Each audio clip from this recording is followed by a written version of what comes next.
Hello everyone and welcome back to the channel. In today's video, we're going to be doing some autocross stuff with the V6 MR2 right here. And for those who've never watched any of the videos before, this is my 93 MR2 and it's been swapped with a Honda V6. So it's a J32A2 and it has an M90 blower. All that with a 6-speed transmission, and the interior is partially stripped. Last time I took this car out was sometime in September, October of 2021. And since then, I did make a few changes. I lifted up the rear about ½ inch, and then in the front, I lifted it about 3/8 of an inch. And my whole reason for raising up the ride height on this car is to try to get the suspension geometry back in line. Lowering this car without addressing the fact that things like the roll center and all that other good stuff gets messed with really messes up the suspension dynamics and actually just makes the car a little bit harder to handle. In an ideal world, I would get a suspension geometry kit, but I'm not trying to spend that much money because I'm hoping to buy a house within the next year or two. The cheapest option for me was just to raise the car up. The other thing I did was I had a little bit of camber on the front end. And I did that because mid-corner I was having a lot of understeer issues, so I was hoping this would fix it. One of the things I was nervous about was just adding so much, because adding a bunch of camber in the front could impact my braking ability in a straight line. That's pretty much where the car is going into the first run, and I got 6 runs. I won't show them all, mainly because I try not to be redundant, so I picked the 3 that showed clear progression. I always want to be honest though. Runs 5 and 6 were actually throwaways. 5 I hit a cone, and then number 6 I actually slid out, so there's that. Anyways, we will hop into those runs.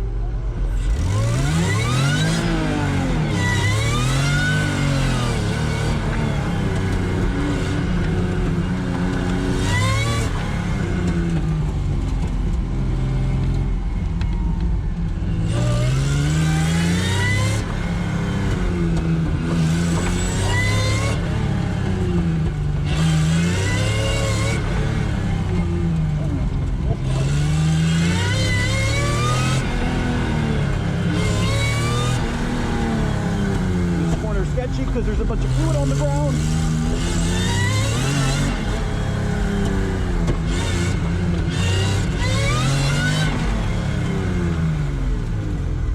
Going for the 3rd run, and what I noticed was that this thing finally broke. From the day I got it, this was always just screwed into the clamshell right here, and finally after 2.5 years of abuse, finally broke. I'll have to fix that later.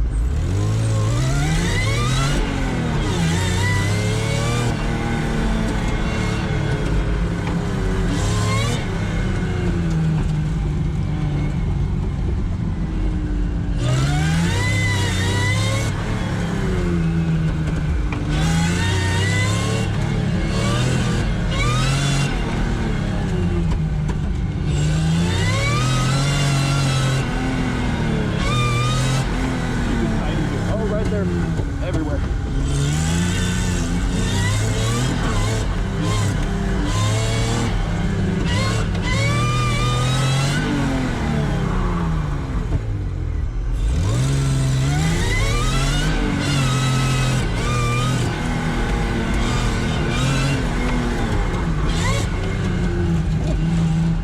This car really has too much understeer.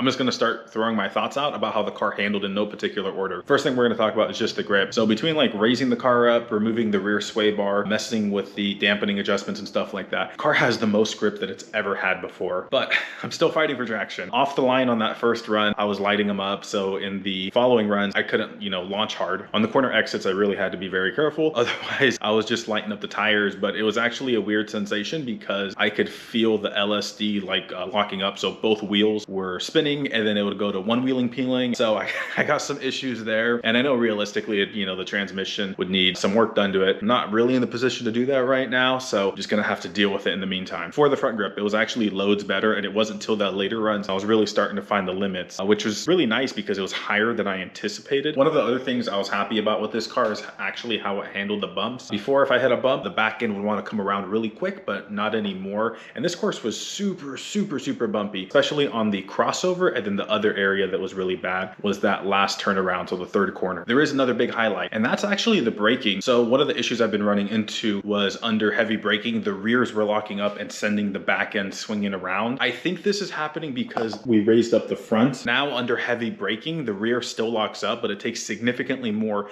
and it's not to that same extent. So I'm assuming by raising up the front, it probably put more anti-dive in it. That's probably why it's not locking up in the rear so much. My goal was just to try to make the car handle better and, you know, easier to access the performance. I think given the budget constraints I'm working with, it's honestly headed in the right direction. I'm thinking about making a few more minor adjustments to the suspension. After that, it's pretty much just kind of leave it alone until I have some more money. And that's okay, because it gives me time to get more seat time in this car. This car has way more in it. You know, my fastest time was a 39, and my last lap, which was my 6th lap, I actually slid the car out and essentially came to a stop. I got back in it, and that lap ended up being a 40 flat. Somehow I didn't hit any cones, and had I not slid out, I honestly think this car would have gotten like a 36-second time, which is actually pretty good for the course. And then the 5th run, which I coned away, that one ended up being a 37 second. So if I could just clean up what I'm doing, you know, stay on the right line, not jab the throttle so much, smoother with the inputs, pretty much things that I've said a million times now. Yeah, this car could be a lot faster. So it's all headed in the right direction little by little. I don't really got much else for this video, so thanks for watching, and see you guys in the next one.